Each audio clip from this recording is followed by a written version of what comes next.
talking about? All your questions will be answered. Welcome to the world of Cinéma.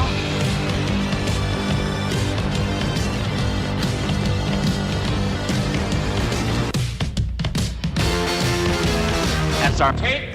Welcome to That's Our Take, where we, the Jacksons, discuss many of the over 12,000 movies we have seen with a focus on classic cinema. You've seen her work in such great movies as Beetlejuice, About Time, Wonder Woman, Paddington 2, and Topsy Turvy, the latter being one for which she won a BAFTA and an Academy Award for Best Makeup and Hair Design. You can see more of her great talent in the upcoming Werewolf by Robert Eggers. We are, of course, talking about today's special guest, the notably skilled and remarkably accomplished Christine Blundell. Chris, how are you doing? Hi, I'm very good. Thank you, Jason. Nice Thank to you be for being here. on our... Happy to be here. Oh, good. We're so thrilled. I've been so excited to talk with you about all things your career. You've done some just majorly impressive work, and I'm fascinated with the whole makeup department and film industry and how it intertwines with the filmmaking process. So you're going to get a bunch of great questions, hopefully about all that. So Great. uh, Fire away. we Let's hope I can answer them. well, so we like to focus here on that's our take on classic cinema. So we just kind of want to know if you can name some of some classic movies that have had hair and makeup design that have really like inspired or influenced you. Well, interestingly enough, I don't know whether you'll class them as classic or not. But I would say that the first film that really smacked me in the face design-wise, and it wasn't just about the hair and makeup, which was incredible, but it was the art direction and everything, was actually Edward Scissorhands. Oh Um, yeah. yeah, and and it's kind of and then I sort of became. I remember the opening shot of that, and like the camera just kind of coming down, and every sort of house being color coordinated to the people that lived there, and then when you went up to the castle, it kind of went all black and white, and I just remember I just remember thinking, God, that's a really good use of color depicting character. And I love that. And I mean, obviously that's kind of when I suppose Tim Burton sort of like, you know, for me, it was just like, you know, and obviously V. Neil who did that, and then she went on to do Beetlejuice as well. You know, I think those films were very influential in. I love the color of it, the saturation of color, you know, and I kind of think I'm sort of saying that because I'm really interested when and I'm if I will go off on a rant here, so I apologies That's, up front. no, that's good. But I do kind of, you know, whenever I'm doing a film, um I get so excited about how it's going to be shot. And it's like I work very famously, I'm sure people know this, but I work a lot with a famous guy called Mike. He's a famous director for us anyway, called Mike Lee. Yeah. And he's cinematographer, Dick Pope, who's sadly no longer with us. But the collaboration that we all had, the three of us, and the costume designer and the set designer, it was a real working team, you know. And I remember when we filmed Naked. Um, it was the first film that was ever done as a bleach bypass film. I mean, nowadays you get a lot of films that are saturated, the colors desaturated out of it. But Naked was a very early version of, I mean, it was literally shot on 35 mil and the film stock was like chucked through bleach, you know, to strip the color off of it. And we'd kind of all run down, we did loads of tests on it. You know, I couldn't use any makeup with a blue pigment in it, you know, like for Catherine Cartledge, I'd like pinch her cheeks to make her cheeks flash, and I'd get her to bite her lips as her lips would look a little bit red and things. You really had to sort of be careful about, you know, when David got bruised, it would tip into everything going too dark. And so that film, from that, I suppose from Naked on, I was very interested in color and how color, you could heighten color and pull back color and play with color in films, really. And so if I was to be, I'd say, and I know they're both Tim Burton films, but I would say that Edward Scissorhands and Beetlejuice. for me were really good fun films, and it was totally opposite to what I was doing, you know, at the early part of my career. Another one that I really loved was Tropic Thunder. Uh, it's such a clever film. It's such a clever film. You know, it's yeah, and it's funny. So what exactly like made you decide this is it? This is the path I'm going to pursue. I'm going to get into makeup. What brought you into all that? If I was to sort of say about my career, it's always been slightly accidental. I've never really set out with a plan from an early age. You know, I mean, I turned 65 this year, so you know, I was lucky enough to be around at the start of punk. You know, and that was kind of my sort of like generation, if you like. That's how I kind of grew up with that sort of thing of, oh, we've done that, and now let's move on to the next thing. And it was kind of, and I think it was that drive to constantly find something new to do. I was always a hairdresser. I grew up doing hair. Look, from a kid, I used to cut hair, and you know, I used to cut my brother's hair into Mohicans, and then I kind of went on the road with a few bands, and I was doing their haircuts. You know, sort of like, you know, I was again, you know, doing a lot of crazy punk hairdos. Yeah. There's not much that I couldn't crazy color. Um, I had a hairdressing salon.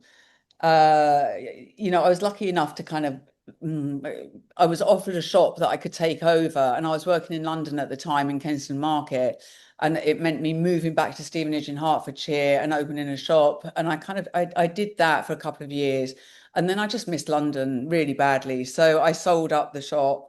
I had enough money to live on for a year. I worked out, you know, I figured that if I was to, you know, I could put myself on a makeup course, learn makeup. So I ended up doing a compressed makeup course. Then I got a job working on Phantom of the Opera, just as a swing.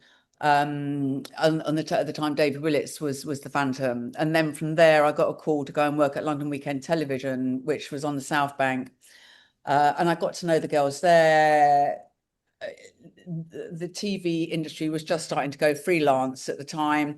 And I got taken on as one of the first freelancers. I'd moved back into London by this point as well. You know, I was back in Camden, which is kind of my hometown anyway. From there on, I just kind of sort of like went from working in TV. I did a lot of sketch shows as an assistant, as a trainee with live audiences. So you kind of, and you learn to do stuff on the hoof a little bit. You know, when you're doing sketch shows, you know, I worked with this incredible Scottish woman, Christine Cant, who would literally, you had to pull stuff out of the bag. You know, it was quick changes at the side. You didn't Oh have yeah. time to, you know, you was doing sketches, and yeah, so I did that for a couple of years, and then I got a job on Life is Sweet as an assistant, which was my first ever Mike Leigh film, and I was brought on because he wanted Jane Horrocks and Claire Skinner to look like twins. So I dyed both their hair ginger. You know, it's a Yeah. very easy trick to make people look like they're related closely. Huh. And from then on, I worked constantly with Mike, and kind of I grew up in the Mike Leigh stable of working on films without scripts. And that at the time it didn't confuse me at all, because I suppose my first ever film was without a script. You know, I got to know the Mike Leigh way of working, as in sitting down, workshopping the, you know, he'd workshop the actors until they're at the age that they're filming age of their characters. And then I'd sit down with the actors, with the costume designer, set designer, and we'd talk about their world. He'd give us little clues about whether they was going to go outside, you know, how much involvement there was going to be. And he'd always film chronologically, because he made up the story as he goes along. You know, I mean, everybody thinks that he's got a script. He doesn't have a script. We have a skeleton draft of like 10 pages, which again, that would be a meaty chunk of a script for him. And it will just say interior library, exterior park, you know, and that's as much as we know, you know. So once I started, you know, after I'd sort of like done Life is Sweet, I then sort of went on and started doing films with scripts, and where everything wasn't filmed in order, and it's just like, oh God, there's a lot more to this. I mean, Yeah. I mean, that sounds like I'm being disrespectful to filming, you know, the way that Mike films, and I'm definitely not. It's just it's such a logical way to film if you've got the luxury, you know. And then obviously Mike's films are always incredibly low budget. So, you know, the luxury means that you don't have luxuries, like you don't have big sets, and you are literally, you know, you're filming with a small team of people. Um, Obviously, I've now done much larger films that where where, you know, there's massive budget. Yeah. Yeah, for sure. I can only imagine the shock of going from um there's something like you're saying how Mike Lee would set up the way and then and moving on to the disjointedness of out of sequence filmmaking and that's got to be quite the transition. It kind Um of is, but you know, it's kind of it's also an invaluable sort of lesson. It's like, you know, the one thing that I've always been very aware of, and which I always say this to my students at my makeup school. You know, you can never underestimate what your actor is going to bring to the table. You know, because so many people in interviews will sort of say to me, "How do you get your actor to have what the director wants them to have?" And I'm just like, well, you know, it's a collaboration. You know, for example, you know, when we was doing Legend with Tom Hardy, you know, and he had to play twins, you know, Reggie and right. Ronnie, you know, and he came round to my makeup school one evening when we first started. And it was just me and him, and it was the most incredible evening. And I kind of remember him, you know, I sort of just sort of said to him, okay, talk to me, you know, and he said, okay, well, you know, Reggie, you know, he's going to be as good looking as we can go. You know, we're going to go a proper sort of like, you know, Hollywood style, sort of make him cool. And then I was like, okay, that's Reg, and how about Ronnie? And he just, I mean, he's incredible, Tom. You know, he literally just said, he sort of puffed himself up and started walking about and just did this impression of what he was going to do, you know, to sort of bulk up for Ronnie and to sort of drop his chin, and you know, his voice changed, and it was just the most incredible thing to watch. This incredible actor, you know, showing me what he could do, and then he just sat back down and he goes, "Okay, what are you going to do to help?"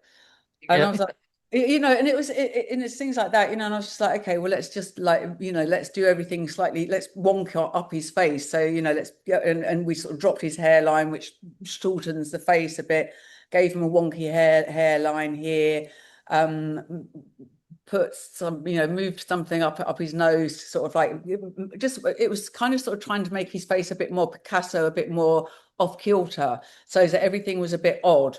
And then we had some plumpers made to pop into his mouth. I mean, bearing in mind the changes we had to do, we had to get them down, you know, as myself and Audrey Doyle, who does his makeup sort of on the day with him, who's incredible, you know, and she kind of sort of like added a few little extra bits, you know, like aging around the eyes for it. It just made it all work, you know, and we Yeah. had changeovers like we had to be able to do it in 20 minutes, you know. Jeez. Wow, that's That's incredible. phenomenal. Yeah. It's fun. It's fun when you pull something off. You know, there's nothing. Every script when you first read it is daunting. It's always daunting because you're just like, how am I going to do this? And then you sort of Right. think about it, and you're just like, actually, you know, I'm the designer. The what I'm doing is it's my job to say yes, I can do that, and find the people that I need to do it. You know, I can't do everything. Do you know what I mean? I rely on, you know, Christian Mallet, you know, my prosthetics designer, you know, or the Mark Couliers of the world. You know, I rely on people like that to sort of come into my world and for it to work alongside. You know, and it's even like when we was doing Beetlejuice, you know, I needed somebody who was incredibly good at body painting. So I trawled through, you know, I follow a few people on Instagram, and I sort of trawled through, and I came up with this one girl who's still with me, works with us today, Mona, who's an incredible body artist, you know, and I just thought she's a really useful part to our team here. Mhm. Do you know what I mean? So it's about building your team to pull off the script, if you like. I mean, Yeah. I That's Yeah. awesome. all the time, but So how do you how does it start? Are do the filmmakers just say like, hey, we want Christine for this, or do you sort of like audition, so to speak? Do you put in a bid of like, this is what I can do for you? How do you get into the actual film itself? um, I am very fortunate that I don't need to bid for things anymore. I've got I've got the best agent in town. I'm with Independent Talent, who used to be ICM. They are the best. I only ever wanted these people to represent me. And it took a long time for them to take me on. But I'm with them now, and I'm kind of, I suppose I've been around long enough for people to ask for, I usually get asked like via, um, like even on Werewolf, it was Aaron, who I've worked with many times. Right, right. Yeah. He wanted, he introduced me to Robert, and it was done like that in a sort of a roundabout way, so yeah, I mean, I don't I don't have to go in and pitch for jobs. I do have to go and interview, obviously, if it's with directors that I haven't worked with before. But I've been doing it a long time. I mean, Mm. it sounds very blasé to say it, but it's I've been doing it a long time. Different makeup designers are known for different looks. Everybody knows that my pedigree is Mike Lee and making things very real. Which kind of sort of which threw me a bit when I was asked to do Beetlejuice, because it's very not real. Yeah. But it's also really good to go out of your comfort zone at times. It just goes back to that dauntingness at first and then being like, hey, look, I did it. That kind of like Yeah. pat on the back, like, all right, I went outside my comfort zone. I think I'll be able to do this. This is going to be a different challenge. And then rising to that occasion and being like, now there's something else I can do and I'm amazing. Listen, it's teamwork. Do you know what I mean? It Yeah. really is. And it's kind of like, I think it's not being fearful of that thing. I mean, everything is achievable as long as you've got Right. the people to do it. Right. And it's like, the beauty of how we work is we work in short bursts on things. And even if, I didn't do great at school. I mean, history was not my thing at school at all. I mean, now, one of the things I'm known for is Victorian England. It's like, that's kind of like my sort of like, niche subject, if you like. But once you get the script and you start looking into it, it's you're doing your research. You're finding out. You're different directors like different things. Like sort of, Mike Lee's Victorian London's very different to Guy Ritchie's Victorian London. Tim Burton, like, they like things done practical. Guy likes things done practical. It's like when I've worked with Danny Boyle, if you can do stuff practical with him, that makes his day, because they're all really, you have to remember that directors don't work with other directors, so each director, you kind of have to work out their way of doing things. When working with these directors, how much like freedom and how much control do you have in the design? Like, do they kind of just give you sort of a scaffold of what they want and then you create something, or how does that work out? Well, every job is very, very different there. It's like when we did Aladdin, the Guy Ritchie Aladdin. It, and I've done a lot of films with Guy where he always lets me get on with it, and I kind of present him. When we was doing the Sherlocks and things, I'd present him with things, and he, give him free choices, and he'll tell you which one he likes. So he's very involved. But he also is very respectful of the fact that this is my area of expertise, and Right. They hired you. exactly for that reason. And however, having done all those jobs with Guy, when we then went and did Aladdin, you have Disney, you have the studio behind you. You also have a very, very well loved animation that you've got to be very careful how you translate this into the human form, because you've got to be very respectful of the love that people have. It's like with, when I suppose Paddington, anything that is a well-loved machine, you have to be incredibly respectful of the love that people have for that, moving it Yeah. forward. It's like when I went on to do Beetlejuice, I'm kind of sort of like walking in V Neil's footsteps here, and she's somebody who I've got such great admiration for, that it's can only, you want to be, you want to do it justice but you also want to put your own stamp on it. Right, right, exactly. Yeah, great job, by the way, on Beetlejuice. Beetlejuice, banger of a job. Thank You you. like it? I mean, that It was just was. scary because the first one, I mean, how do you compete with that first one? I mean, the first one is just, Yeah, yeah. That's a very recognizable design. It's a very recognizable look, and you did yeah, it. You did a great job. Yeah, thank you. we enjoyed it. So thank you for that. And likewise with Aladdin too. I think you transitioned the animated to the live action look just really well. So well. Thank You're you. very good at what you do, Chris. Good job. Oh, thanks. I won't give up anytime soon then. Were there was so was there you get these jobs, you get these scripts and stuff. Was there a time when you were reading it and you're like, good night. I do not think I can do this. So like, was there one that just was like too much for you, whether you took it on or not? You're just like, no, I don't know if I can handle this one. I mean, there's only been one show that I took on, and you know, I'm not going to say which one it is, Sure. but you know, anybody who knows me knows what it is.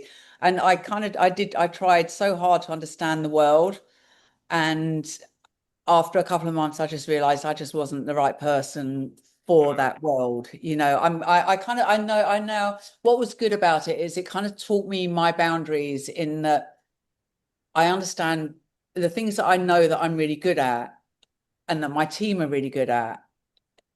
It's we're not very good at make believe to a point, different worlds and things, you know. Mhm. Mm.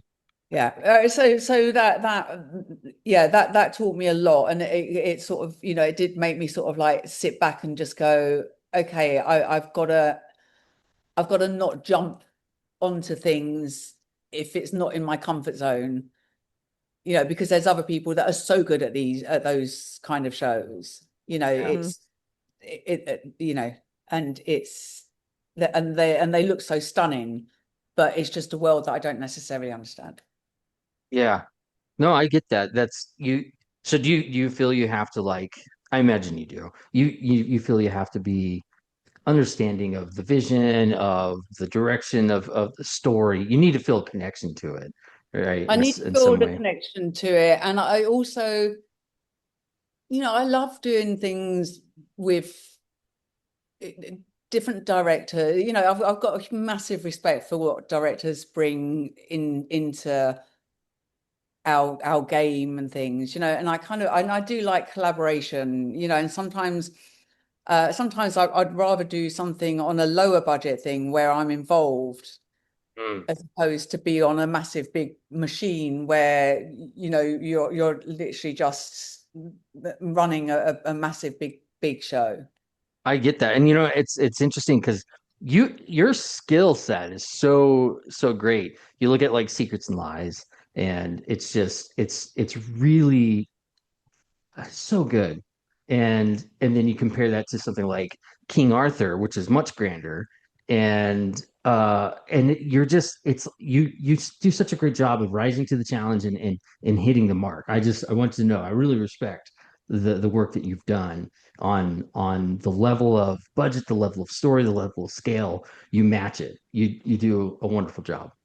Oh, thank you. Has there been a time when you're like, oh, I wish I could have done that movie? Well, do you know what? I mean, a lot of people say when you go to the cinema, can you just enjoy a film? I love I go to the cinema as often as I can, For you. and that's usually like once a week. You know, that's usually my Sunday morning thing. And part of my thing is that I sometimes watch things and I'm like, oh, how did they do that? That is really clever.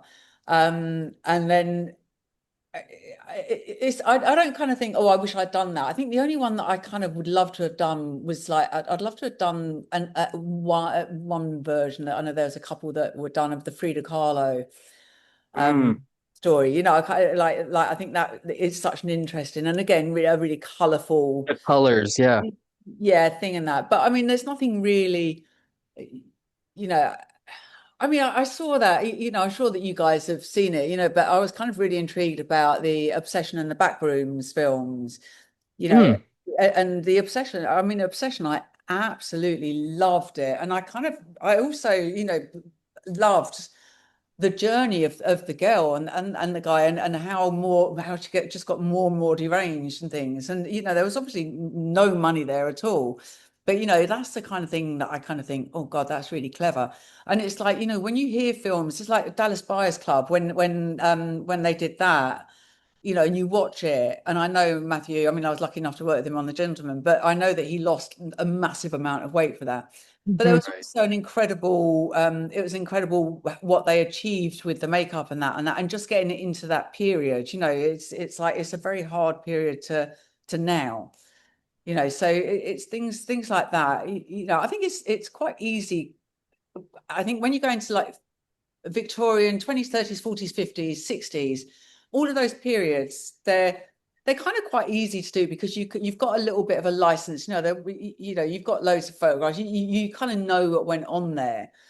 But the variation of things, when you go into 70s, 80s, 90s, they're kind of much harder periods, if you like, to show, because people kind of much more experimental with looks and there were kind of people that just didn't change. And I don't know, I find watching films in those periods really quite fun. I want to talk about a little bit you were mentioning earlier with stepping into like Beetlejuice and Aladdin.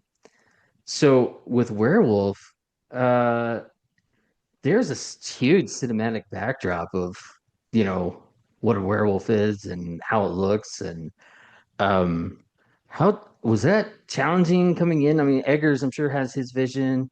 um did you feel like a pressure to sort of match what's already been out there, like Jack Pierce's Wolfman, or Rick Baker's American Werewolf in American London? Werewolf. I don't think Yeah, anyone would ever match that. Jesus Christ. I mean, that's Jesus, holy Rick Baker. No way. No, no, not in the least. I think my biggest, and obviously I can't talk very much about Werewolf sure, at all sure. because it's not out till Christmas Day. But the trailer obviously has been released now, which shows you a tiny little snippet of what we all managed to pull off. David White does the prosthetics, and Okay, okay. it was the first time that I'd worked with David, and that collaboration was really, I mean, it was absolutely incredible. But when I first got asked to work with Robert on Werewolf, it definitely wasn't about it being Werewolf. It was about getting the chance to work with Robert. And I'm a massive fan of his work, and I wanted to work with him as a director. So when Aaron kind of sort of mentioned it, I was just like, yeah, go on, push for me, push for me. That sounds terrible. But but anyway, I managed to hoodwink them into getting us on board. And I basically sort of like took the summer off so that I could prep before they wanted me to prep. I kind of became this sort of the pest in the room, if you like. Just so that I could kind of hear everything. I'm very sort of, I'm definitely not money driven. I knew that I was getting into something that was going to be a massive design, and I kind of wanted to get it right, for him, working with David and everything. My biggest concern was that he got on the screen what he wanted to get on the screen. And it was just very useful for me to be around at the very early stages, even when they was just talking about locations, and Jaron was talking about how he wanted to light stuff, and it was just things like this that I could kind of just that they wanted to do the I'm going to say it wrong, orthochromatic coloring in it, which again, so it's not black and white. But it means you've got to play with your color a bit, and it also means that we have to play with our color. So there were loads of tests beforehand. Jaron is so incredible. He just kind of that everybody wants to get everything right. They're all there for the right reasons. Right down to every single person. It was the most incredible filming experience. We went to every woodland you can ever go to at the wrong time of night. You know, it was everything was done again. Robert, you know, as far as he can, he wants everything to be practical, you know, which we tried to do for him. David White, again, I'd go over to his workshop once a week, and we'd kind of just sort of look at different things that were up and coming and sort of work out how they could work. You know, there's a massive grey area between makeup, what we do, and prosthetics, what he does, and Sure. it's kind of, it's making sure we could fill that void, you know, and we had enough people to do it, you know. So you can't, nobody can have an ego on those films. You know, you have to really kind of roll up your sleeves and just go, okay, let's get on with this. Which we all did, and you know, we filmed for a long time. It was an incredibly hard shoot, but Robert is, you know, he's a clever man, and he kind of he knows what he wants to get. All of the actors are there for the right reasons. You know, there's you know, like I say, not a single ego came in. You know, everybody who came in, you know, let us sort of do what we needed to do, and we got on with it. Great It with looks what so everybody did. intense. Yeah, I think everyone's going to be surprised in I hope in a good way. You work with this huge group of people. Is it easy to hand over the reins to the people? Is it easy to share? Is it easy to collaborate? Does it get difficult sometimes to be like, no, this is what I'm going for? It's kind of interesting that, because like you know, as we've mentioned before, it's every film is so unique to its own storyline. You know, that it's, you know, some films you have to work a little bit harder. I mean, there's times when I kind of know that what I want to do is going to work better, maybe. But there's a very delicate way of delivering that, in a sense, it makes it sometimes sound like it's not my idea. You know, sometimes a little bit of that comes into play. But, you know, I mean, it's definitely a collaboration. And I would never, you know, when I've got like an A-list sitting in my chair, you know, I'm not going to argue with them about what you know. They know, you know, they're where they are in the world because they've been great at what they do. You know, they're going to know what's going to work and what doesn't work. They know their face better than what I'm ever going to know it. So, you know, there is a certain point where it's just like, okay, let's you know, let's try out. If ever anybody says to me they want to see something, even if a director would say to me they want to see a certain look, you have to show them that look before, it just so that they can see, you know, whether it is what they imagined or not. You know, it's like when you're starting a film, the amount of times that I'll be in meetings and people would talk about their lead character, and the lead character might not have been cast yet, and you kind of almost have to kind of sort of tread water verbally with people until that lead actor is cast, because once the lead actor is cast and you've got the face, you then know whether you can do that hairstyle, whether you can do, you know, those teeth, or whether you can do that scar. But it's very dependent on who is sitting down in front of you. So there is a lot of, I think that's the best way I can describe it, there's a lot of verbal water treading initially. Interesting. I think people tend to think, well, like, oh, it's a scar, it's hair, it's just do that and for people want anyone. answers as well. You know, I mean, it's kind of sort of interesting that people really, especially if a big studio is behind there, because people always want to know what you're going to do before you're going to do it. You know, and it's like, you know, I'll always, you know, I'll be asked to put together boards and look boards. It's great doing that for kind of the idea of a feel and a texture of what you want to do. But as far as a visual on what that actor's going to look like, you know, unless you are doing somebody that, you know, is like Jasmine from Aladdin or something, then, you know, there's a limit to what you can show. I know that like in old Hollywood, you know, you hear the stories of like Marlene Dietrich or someone who were in control of like the lighting, you know, because like Yeah. this is the side I want you to get, this is the look. Is that still, I mean, does that still happen with actors today? It sounds like it kind of does. Where these performers, they sort of have a brand in their visual, right? And how they look. Is it, do you often find that they want to be recognizable still, or do they just kind of like, no, just make me look however you want to make me look? Well, I definitely think, okay, I'm going to kind of sort of let's talk about when Yorgos did The Favourite.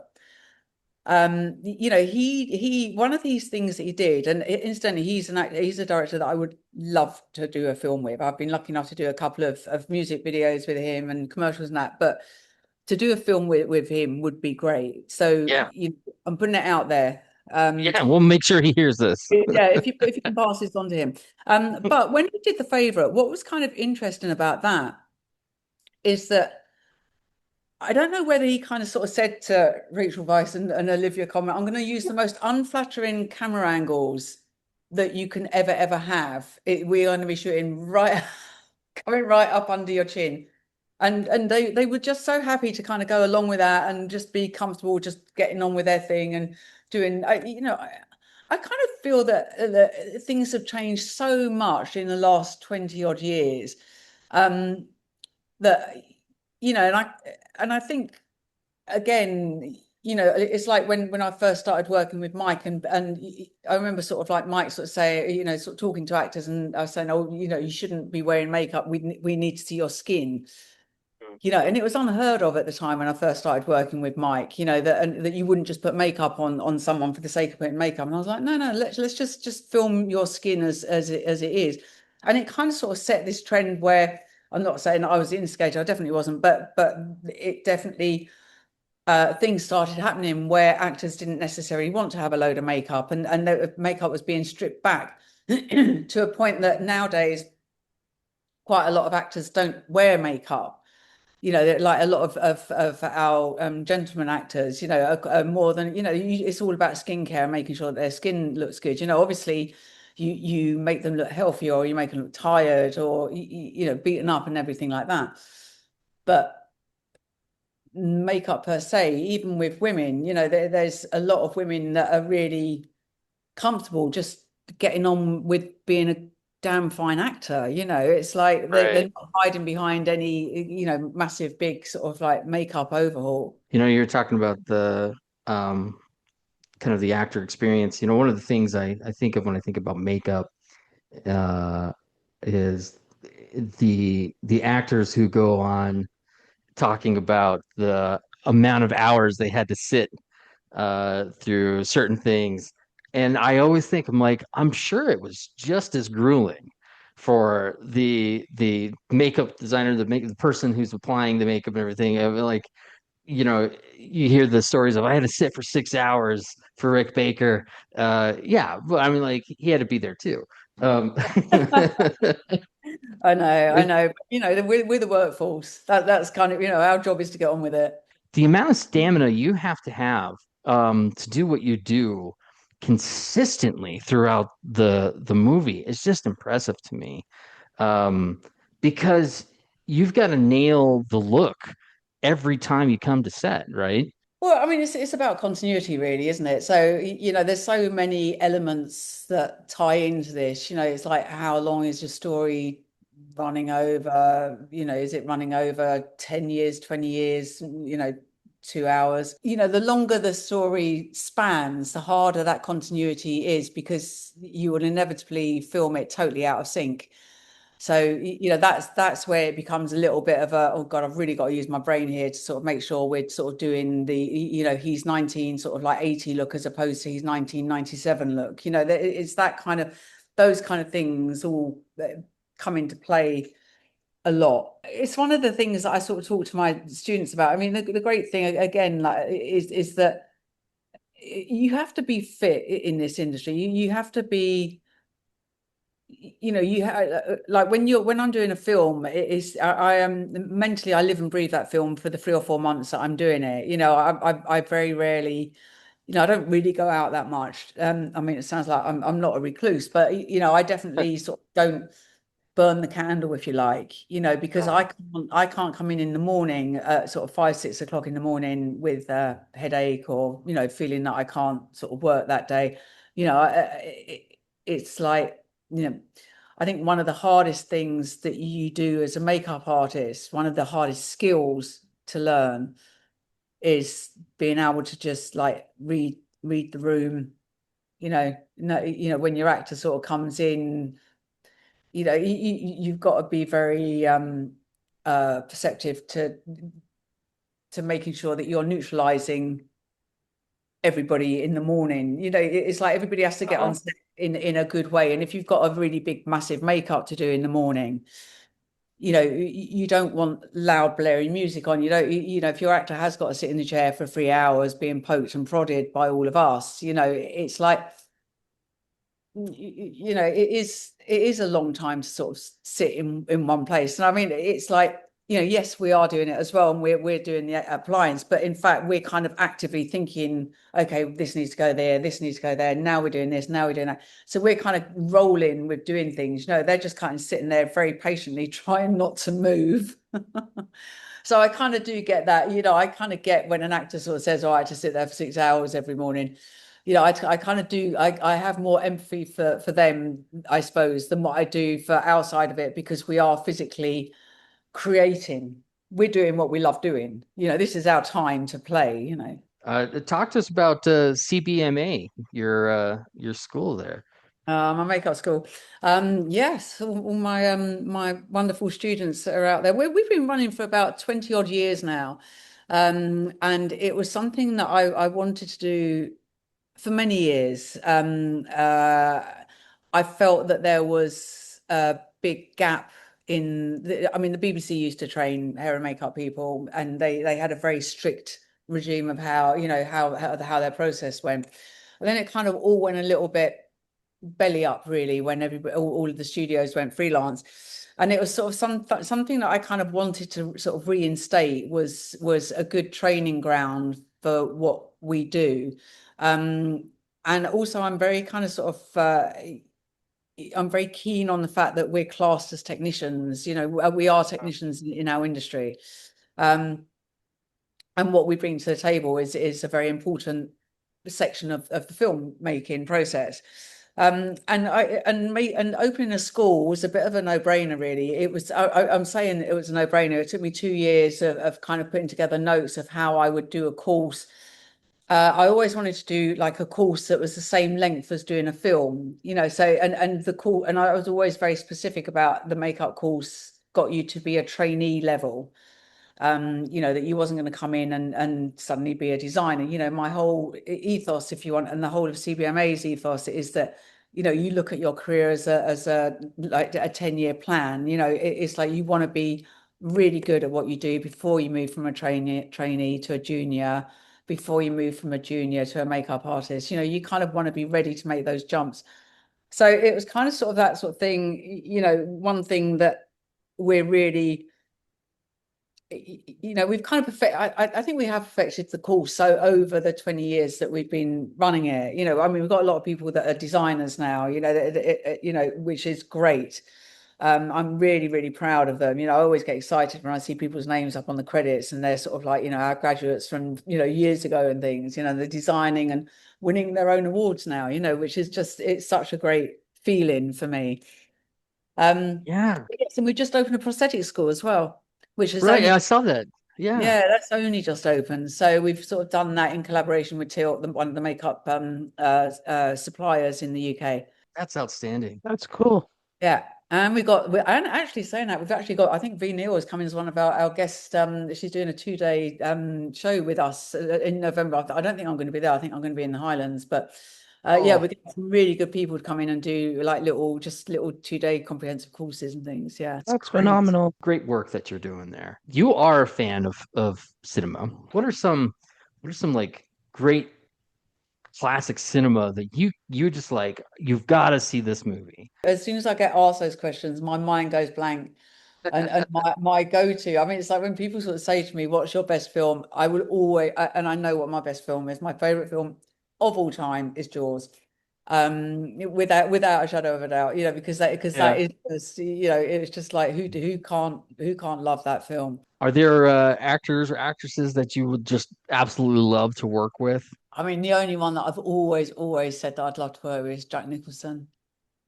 I'm a Oh massive yeah. fan of Jack Nicholson. All of his films, The Shining, all of his films are just great, great films. It's like, he is just, about Schmidt. Like all the whole variation of his films is good. I think he's probably always going to be an underrated actor because I mean, it doesn't matter how many great praises you sing him. You're like, you don't get it. He really is genius. Oh, he's great. He's great. And when my kids were small, they was probably too small actually. We used to do seasons of I remember sort of like going through. Oh, okay, we have to watch all of Jack Nicholson's films. So we would literally put on One Flew Over the Cuckoo's Nest, and Oh, and yeah. it was just like they was probably a bit young, but hey, One of my favorite performances of his is Terms of Endearment. yeah, Um, yeah, that's great. Oh my God, it's heartbreaking. Yeah, yeah, he's so good. I'd like to. Well, we'll put a word out for you to see if you can do something with him Jack's somewhere. back.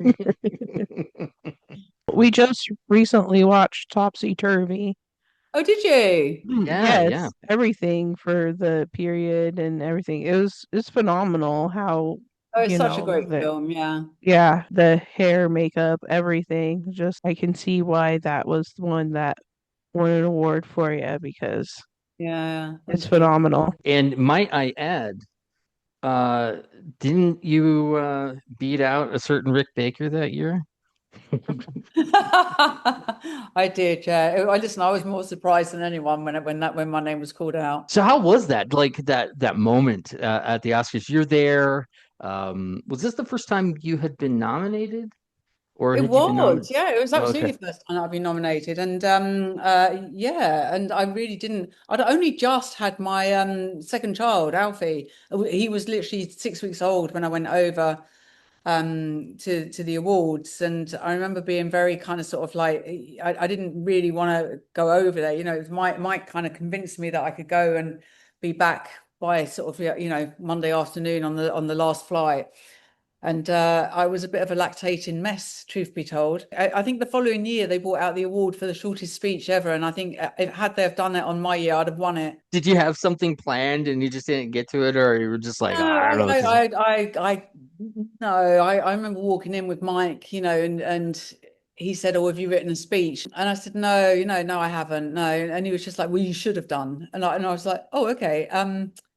No, I didn't. But I'll just think of something." And obviously, I Yeah. didn't think of anything, so but it's okay. Since then, have you felt any pressure to like go for that again, or is it just kind of like, oh, that was just a fun experience? No, no, not at all. I mean, listen, we've got through to the Bake Off a couple of times. I mean, we got through to the Bake Off with Legend.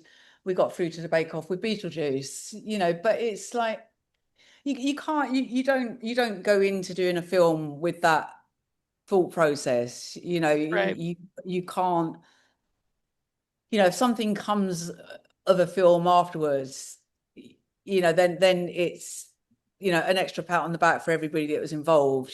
But you definitely don't think that at the start. Well, I hope people don't anyway. I would imagine that would just muddle up creativity, because then you're trying to hit a specific mark instead of just doing what you sound like you've been just doing is just staying true to the film and Yeah, story, and so I think that's the way to go. I'm just curious, do you have certain movies that I know we kind of just talked about, sharing, but do you have movies that are like your favorites? I like comfort movies.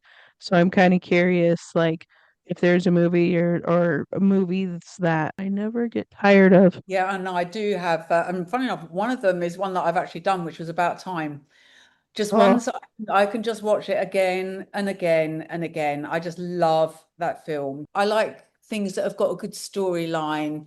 mhm, I like interesting characters in films. for sure. I That's have to say that's though, About Time, that's definitely one that gets me weepy. Oh, isn't it a Love gorgeous that film? movie. Oh my It's such gosh. a good film. It Yeah, is one I have to say it's one of those movies that surprised me. Like I'm like, okay, like there've been some like The Time Traveler's Wife or, yeah, other time travel type things. I'm like, how are they gonna do this and make it unique and different? And so I went into it kind of not expecting much, And by the time that movie was over, I was in love with the movie and I was crying.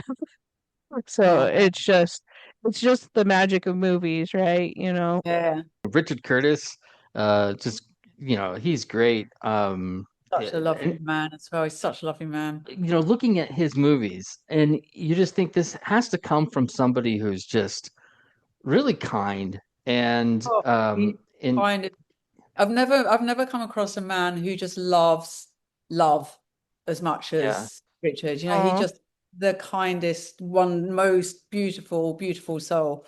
He really is. You've had just such a great career, and you've been able to work with so many diverse people, and diverse styles, and I'm curious to see who else is ready to snag you and use you, and I say use you, um Use and abuse me. yeah. And I just love your work, and I really appreciate you taking the time to talk with us today. Well, thank Uh, you. It's been fun. oh, it's just been so great. Just this whole world, like I said, is just so fascinating to me, and you do just a great job. Thank Um, you. and to all of our listeners, thank you for listening, of course. And as always, that's our take.